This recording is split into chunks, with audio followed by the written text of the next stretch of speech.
about home. They're married to real estate. Well, hello, everybody, and welcome to Married to Real Estate podcast. And this is Mary Forster, and unfortunately, Mary McCauley couldn't be here today. So she sends her regards and is happy to follow up with reading the podcast, watching the podcast, just like you. So today we have an opportunity to meet with Lou Bartone and Sarah Fletcher, and we're going to talk about podcasting as kind of a fun thing. What is it? Where did it come from? What makes it successful? Is it something that you really want to do? And I thought it may be helpful to hear a little bit about your backgrounds because I know, Lou, you've had a magical career in Hollywood. And I was refreshed this morning when I read about Origins today on one of your postings. And it sounds like an idyllic world and hard, very difficult. Tell us about your past and what brought you into being such a media expert. Thank you, and thanks for having me. My dad worked at WBZ TV in Boston for 38 years.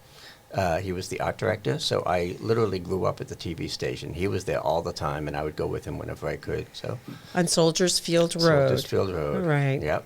So kind of grew up there playing around the TV station. It was sort of my playground, and I'd go in the control room and watch them do the news and things like that. So the only thing I ever wanted to do was go into TV or radio. So after I got out of BC, I actually got a job at WBZ. So I guess I'm a Nepo baby.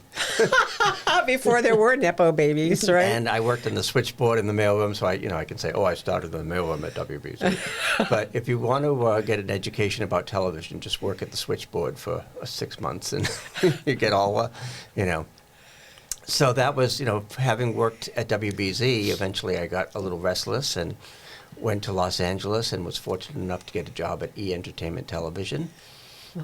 Talk about a fish out of water. I was this, my boss was like, here's $1,000, here's my credit card, go get some suits and get a haircut because you don't look Hollywood.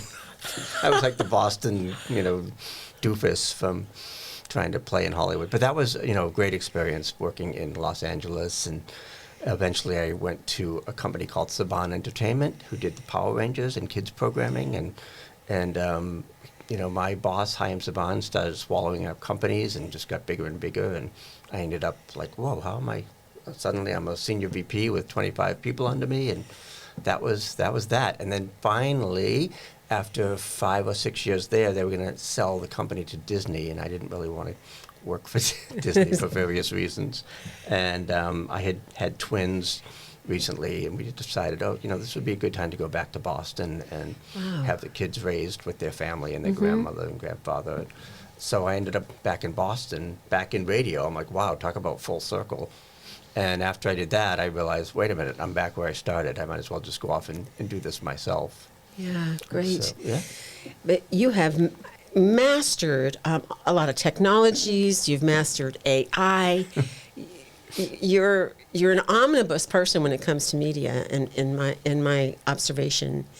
And Sarah, I know you as 10 years with CAT, the Community Access Television, and but you have a long history of working in nonprofits and businesses. Right. And tell us about your love of this work. Well, the love of being in community is kind of the root of it all, right? Mm-hmm. So it's really about, nonprofits serve with a mission, and they serve their community. So I started at Road and Bush Community Center.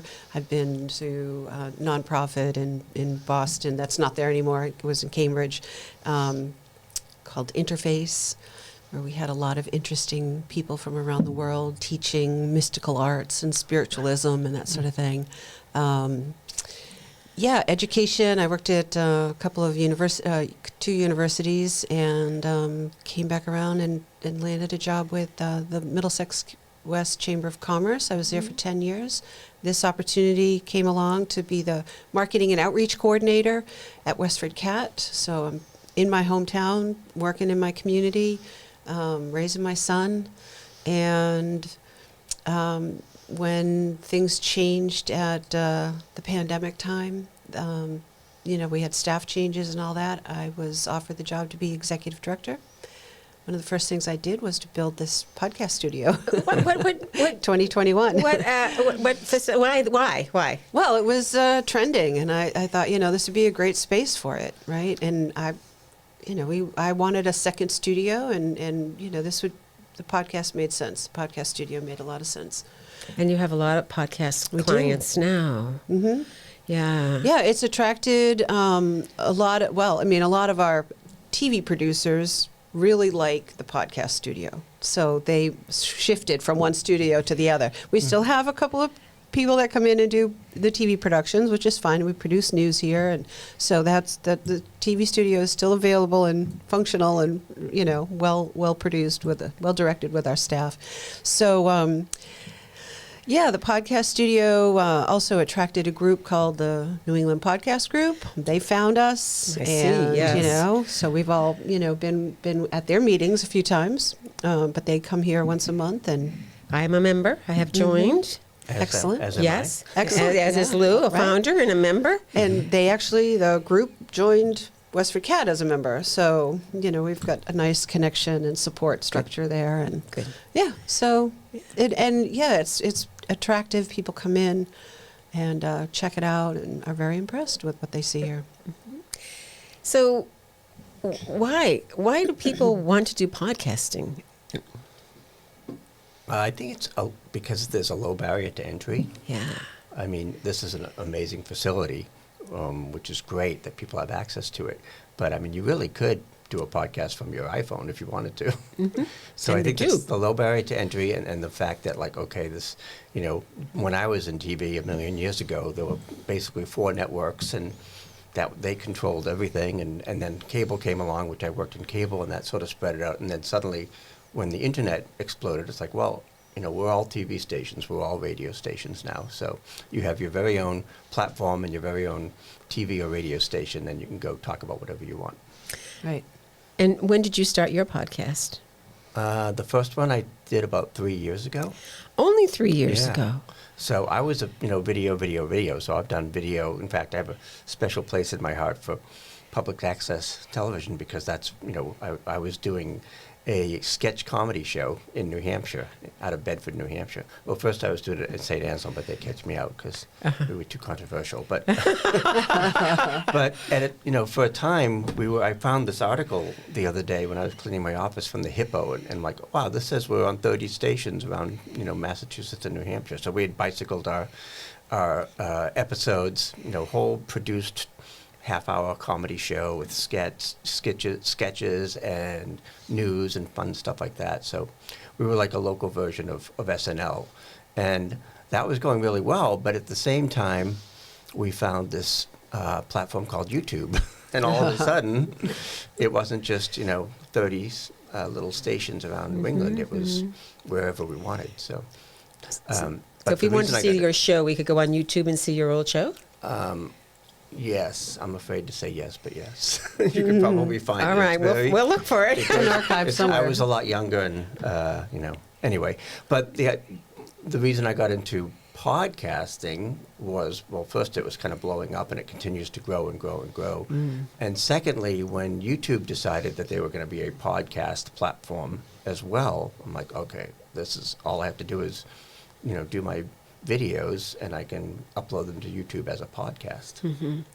What I like about it is it gives everybody a microphone. Mm-hmm. And everybody who wants to go through the effort gives them a microphone. Yep. And if you can, push yourself on enough people who attend the New England Podcast Group, then you might have, more opportunities and things like that. But what I love to do is I love to connect people I know to certain podcasts. So Pam Barty does one in Boston called Underdog. And I was just connecting some people to her. So initially it was about real estate, but now it has morphed into how have I succeeded beyond all odds? So it's much more attractive. That's what I'm seeing too. I'm seeing from our own Married to Real Estate podcast that there's more. There's a bigger world than just that area. Yeah. What happens to these people? Like, for example, in our group, who are just doing twisted families or horror therapy, and I mean, you got one topic or middle age or. Yeah. I come from the online marketing world, so there's an expression: the riches are in the niches. So folks are finding their passion and they can talk about, really the subject, whatever subject they want. Whereas Yeah. you say, okay, Fox is not going to buy my horror series, but I can do it myself and get it out on Excellent. YouTube and podcasts and iTunes and all those places. So, and I think a lot of folks I know, because I do video, are intimidated by video and less intimidated by, I can just do the podcast and I don't have to be on camera. So that's great. Right, right. They do. They like that. They like that. Also, it's more conversational. We're not Yes. sitting looking at big cameras. Yes. You don't even hardly know that the cameras are in here. Yeah, the And- time that we had to use the video studio because of some equipment issue, that was really bizarre. It's a different feel. Yeah. Yeah. This is a very much more intimate, conversational experience. It's not like being on a TV set. So that makes a difference for people. What I hear at some groups are, my podcast is in the top 1%. I'm aired in 140 countries. Yeah. Not us, not ours, but Angel, people like Angel. Sure. And how does that happen? I think, there's, well, first of all, consistency. Like Yeah, learned, I love that word, I have to yes. do more than 6 episodes to have this catch on. So, if you stick with it and find an audience, it's really unlimited, because you're not just limited by, this channel only serves Boston. You can really go all over the world like Angel does. A lot of marketing, Hmm. a lot of money. Not necessarily, but you could. yeah. I don't think it's a lot of money. I mean, podcasts that are produced here at WestfordCAT, we put them out on Pinecast, and Pinecast sends them all out to all the platforms. So we absorb that cost and share the benefit. Yeah, I mean, you think YouTube is free. A lot of the podcast platforms are free. So, again, that low barrier to entry, I think people realize, oh my gosh, I can talk about, model trains or whatever my passion is, and just put it out there. So when you say you're in the top 1%, does that mean you have a couple 100,000 listeners? I don't really know statistics-wise, but what I do know, because I was doing a panel on this not long ago, is that, you think like, podcasting's been around for a while, but it continues to grow and grow and grow. It just, more listeners, more podcasters, more opportunities. So it's sort of just on an upward trajectory that doesn't show any signs of slowing down. I think back to radio, right? I mean, Well, right. radio's It's been a radio. I guess it's because you can listen to it while you're driving. You don't have to watch, like your favorite show. You go home and you have, your times on the couch to watch your favorite show, right? But this, you can listen to it, bits and pieces. I don't have much of a commute, so I can't fit a podcast on my commute home. But people do listen to them at, all kinds of times and places. Yeah. And now with like the ear cuffs that I have, I did start listening to a podcast actually while I was grocery shopping. Yes. And I'm like, the viewership, the way we consume media now is very different. And a lot is trending to YouTube. Yep. Which is huge. And that's like a separate upload from, you can do it yourself. We can do that here, but the Pinecast sends it out to the other platforms. So that's a little bit of a benefit to having that access. So a couple of words have come out so far from this discussion: community. I think that we are all trying to find our communities, whether they are in horror therapy or, Godfather fans and aficionados or whatever it is. I think we're all trying to find a community and to serve that community. Yours is more geographical and very multifaceted by who's in this community, and that's the exciting part of it. I Right. think. Yeah. Mine, that's not a group of listeners, but it's a township. And how do you reach the different, folks in town, and what's going to attract them, or what's going to make them turn the TV on or listen to the podcast? Do they even know the podcast room is here? I'm not sure. Yeah. Yeah, that would be really cool. It would be really cool to see, for example, in this community, the podcasts that are coming out of this community. And even in our regional group, the New England Podcasters Group, it would be great to see a list. What are the podcasts that are coming out, and where do you get them? And you did a great presentation on YouTube versus Spotify, et cetera, et cetera. Yeah. Because your numbers really showed that. Yeah, it's pretty amazing that, I mean, YouTube's huge, obviously. It's been around since 2005. So that just opens up a whole new world of opportunities for podcasters, whether it's a video podcast or an audio podcast, because oftentimes I produce podcasts for clients, and I'll take their audio podcast and just do a graphic or some, general stuff and put it on YouTube, and now like, oh, I've got a video podcast. And they're finding that they're getting a lot more views from YouTube than from iTunes maybe, and it's just a discoverability thing. People tend to find new podcasts on YouTube now more than other sources, which I was shocked about. So I looked and I said, okay, where do people discover podcasts? The number one place is YouTube, the second one is Apple, the third one Spotify. Mm-hmm. Excellent. I love it. Yeah. Actually, I have to say, even recently, I've been watching YouTube for a lot of podcasters on there. Yeah. Neat. The Really, format really is. neat. And the other word I heard is consistency. And I would say, we talked about consistency earlier in terms of Godfather. Married to Real Estate. We've been around 3 years. We think we're up to about maybe 49 episodes. So not consistent. But I've read the numbers that there are many that have started, and after 3 or 4 episodes, they just kind of disappear. And so they're sitting in the Ethernet somewhere up there. And so what makes a successful podcast? What would be success? Well, I think it is about consistency, to continue to show up and produce something and put it out there. I think that's, should be probably something you're interested in, quality and content, right, is important. But it's also understanding that it's more than just coming in and recording and being the talent or having this great idea. A lot of people come in with a great idea, but once they sit down and they look at having to edit it or, taking those next steps, it's a lot more work than they anticipated. Staff here can help get those turned around and out there. But I think the workload involved, if you're not making money on it and you're working a full-time job, or, if this is a hobby, you just have to make sure that, like anything you get involved in, it's going to consume a certain chunk of time, and you have to be prepared for that, so that you can get into the consistency of producing something to put out there. Right. But the nice thing about podcasts too is it's not not confined to like TV half-hour sitcoms of 22 minutes. I mean, you can do 5 minutes or 5 hours. Right. So that's pretty neat. What I found was when I was doing my Godfather podcast, they were about 12 minutes each, but I would start them on a Friday night and not finish it on a Sunday night. So it was, like you said, a little bit time-consuming. So you have to know what you're getting into. In that case, I felt like I was producing mini documentaries. It sounded like it, really. So like, oh my God, this is way more. But if it's just you and a microphone and whatever you want to talk about, then it's not that complicated. And something you love. Yeah, and I urge people to listen to The Godfather with Lou Bartone, because I listened to some of it today.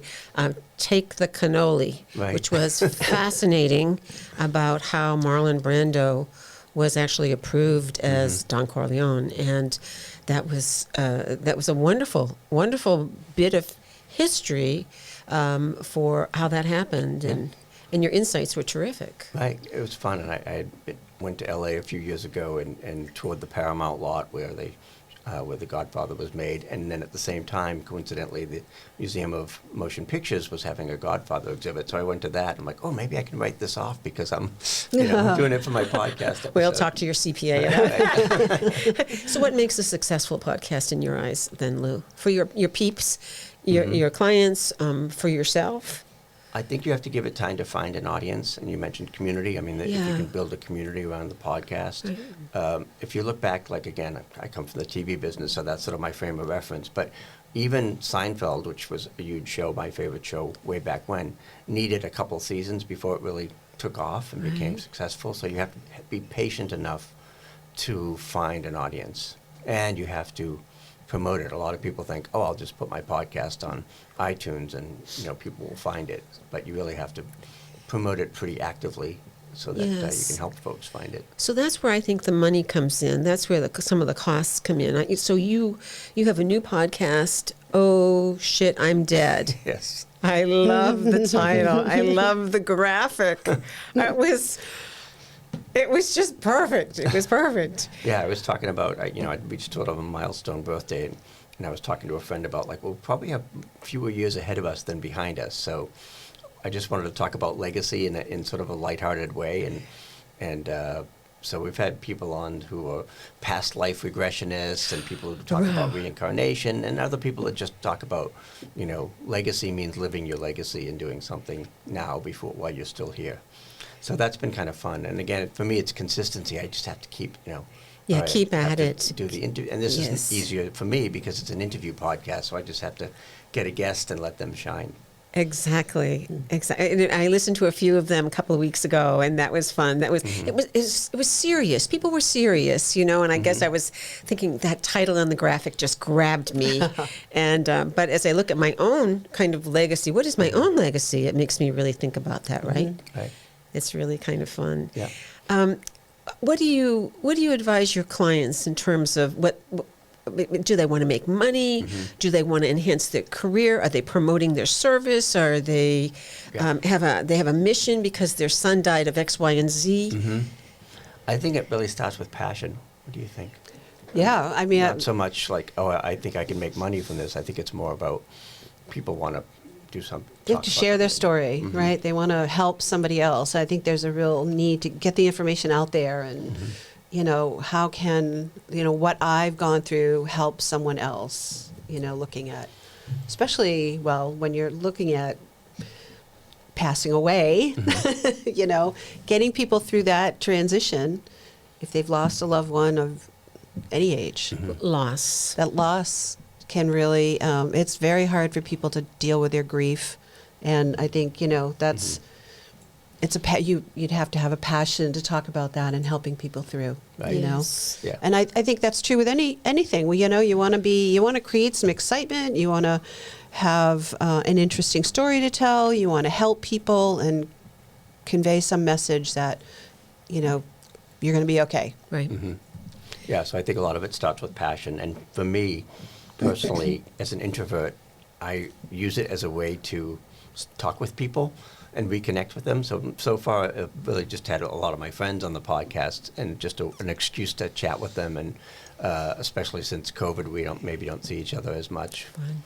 So for me, it's a way to, connect and not just hibernate and hide under the... Yes, isn't that covers. wonderful? I agree with you. I belong to an organization where I have to get speakers a lot for meetings. Yes. And I don't know that many people. I know a lot of people, but I don't know that many people. So I would go to somebody like Lou Bartone and say, Lou, I'm looking for somebody to speak about that. And sure enough, your world is enlarged, right? Really, it's just like this. Your Right. world is enlarged. Yep. I had no idea you worked at BZ. I mean, I think that's wonderful. And I always tell people my niece who went to BC graduated and got a job at Antiques Roadshow. Oh, there you Sound go. familiar? Yeah. Yeah, very Nice. good. So what about the marketing? How do you reach your audience? Are you, we have a young man that produces a podcast on neurodiversity called Brain Shapes. And so we went through his productions and added a whole bunch of hashtags on that so people can search for. Right. Is that like part of it? I think a lot of it is organic and grassroots. Yeah. Which is what I love about like the public access too. When I was doing that back in the day, it was really just grassroots outreach and It is good old, yeah. So and because I do video, I do maybe I send somebody a video email invitation to be on the podcast instead of just a regular email. So it's more personal and engaging. But I think you just you don't necessarily have to spend money. I mean, of course you can, but with YouTube's free, so make sure the video is optimized and you're getting the right SEO keywords and Right. things like that. And now with AI, I just ask ChatGPT to do find me the appropriate SEO friendly hashtags for this particular podcast. I did that for the neurodiversity and came up with a whole string of them that worked really well, actually. Right. And we see people, That's a great tool. not everybody on YouTube is going to be famous, but we've seen how, normal folks can just blow up on a platform like that. It tends to be a lot of millennials, and I'm like, those damn millennials. They're getting all the attention. Well, what are you? I think I'm on the edge of boomer. The edge of boomer. Okay. So AI, artificial intelligence. it's scaring some people. But I will have to say, I gave Notebook LM all of our podcasts Wow. and said, do a podcast from the one we did with a bodybuilder in Boston. He has a wonderful gym. And so the podcast came back excellent. It's crazy. And I happened to mention in the podcast the subject was it was Nate Tello. He had graduated from Berklee College of Music, and so in the podcast, the AI drew the conversationalist drew from. When I attended Berklee College of Music, the disciplines associated with music parlay into the disciplines of building muscle. And I mean, it was the connections were amazing to me. Yeah. It was better than our podcast. Yeah, it's pretty scary, but in a way it's kind of fun, because when I ran out of podcast episodes, I'm like, well, I'm going to put my podcast into Notebook LM, which is a free tool from Google. And one of the things they have is called the Audio Deep Dive. So there's two hosts that sound very realistic. A man This is and a woman. they, yes, Wow. right. And I'm like, well, I'm just going to do a podcast about my podcast. And they go in and it's almost like it's a whole new episode based on the information that was in your original episode. Holy and moly. the things that they come up with. It's like, That was like the Berkeley stuff. Yeah. They came right up with the Berkeley crazy. stuff. Yeah.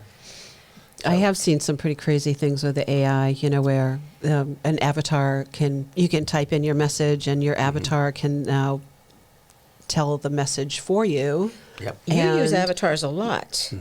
Right. And Yeah. they're very realistic. If you're just scrolling through quickly, you would never know that wasn't the person, themselves, but an avatar. It's fascinating. It's a little weird. There's definitely a lot of weirdness that can happen with it. I have a wonderful tool, Claude AI. I think it's from Anthropic.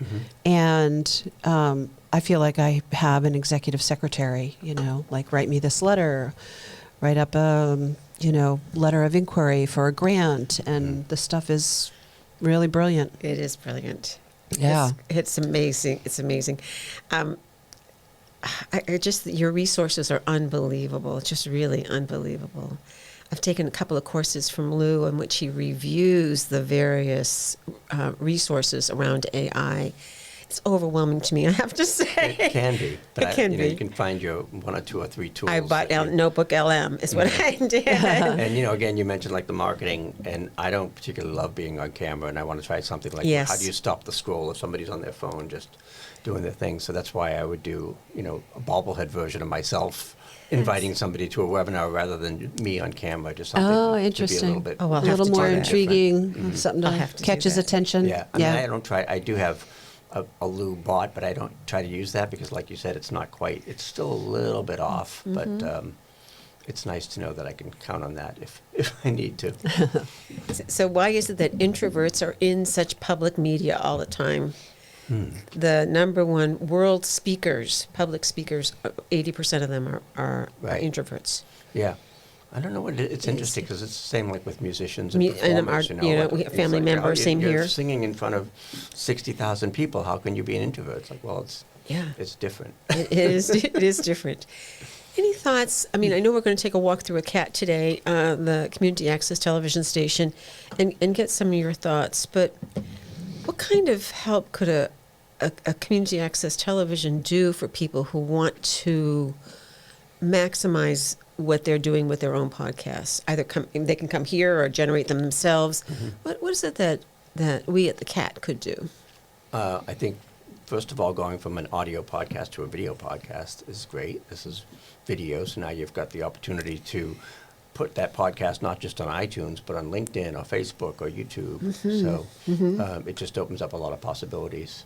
And for me, when we were doing our public access show, it's like, okay, obviously Lorne Michaels hasn't called and is not going to make me a writer for Saturday Night Live. So I'm going to do my own version of Saturday Night Live for New Hampshire and Massachusetts. And, I mentioned earlier, we were on 30 different public access Yes. stations Yeah. at the time. So it's just like, you don't have to work at a network or a studio. You can just come down here and you've got the same access to the same equipment that the big boys have. Awesome.